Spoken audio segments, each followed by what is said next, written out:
So how can a parent help their child through the college admissions process? In this video, I'm going to talk about what to do and what not to do when assisting your student with his or her college applications. Coming up.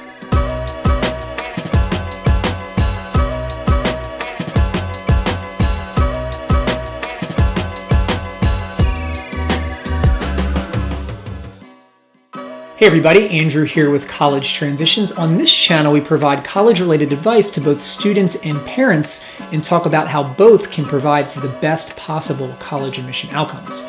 So if you're new here, consider subscribing, and at any point during this video, feel free to check out links in the description below to review blogs and other information related to this video's topic, which focuses on parents. Specifically how parents should approach the college admissions process and how they can ultimately help their child transition into a good fit college. So let's get started. This week's question comes from Jennifer in Cary, North Carolina. She says, I'm currently the mother of an 11th grade student who is very bright, but who isn't all that motivated about the college application process. With 12th grade fast approaching, I want to ensure that he takes a proactive approach to his applications, but I also don't want to overstep my bounds. What should I do? And perhaps most important, what shouldn't I do? So Jennifer, this is a really good question, which in my opinion isn't asked enough. Let's begin with what parents should not do. First, if at all possible, parents should avoid the temptation to contact a college on their child's behalf.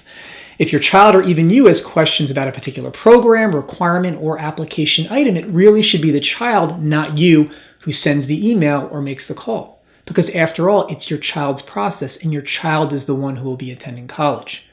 When admissions officers evaluate an applicant, they're going to emphasize grades, test scores, and extracurricular involvement.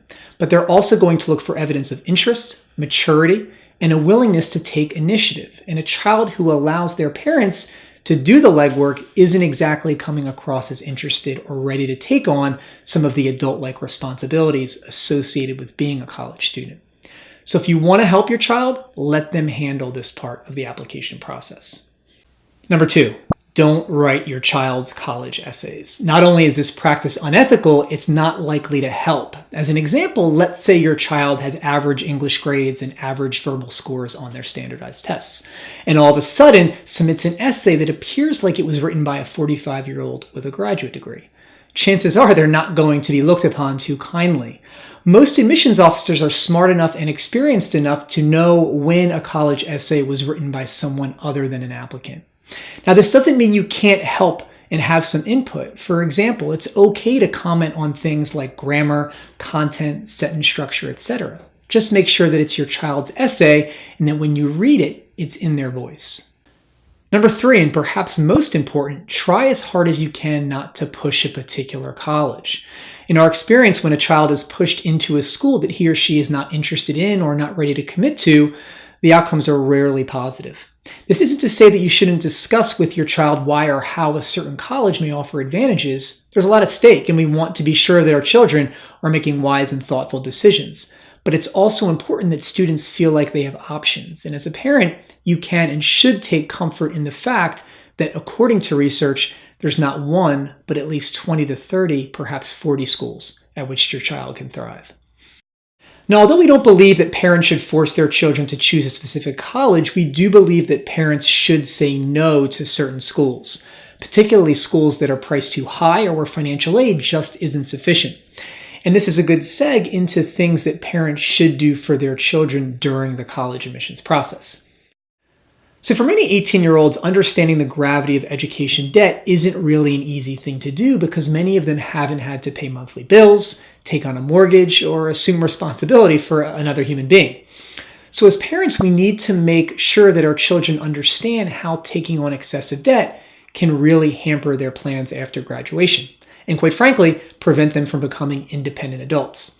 So how do we do this? Well, first you need to be honest about what you can and cannot afford, even if that means disappointing your child, because ultimately your child will be better off for it. Second, you need to be clear. You need to be explicit about what borrowing money means. For example, if your son or daughter takes on $50,000 in debt to attend their first choice college, you need to tell them what that entails. That they'll be stuck with a monthly loan bill of $500 or more for the next 10, potentially 20 years.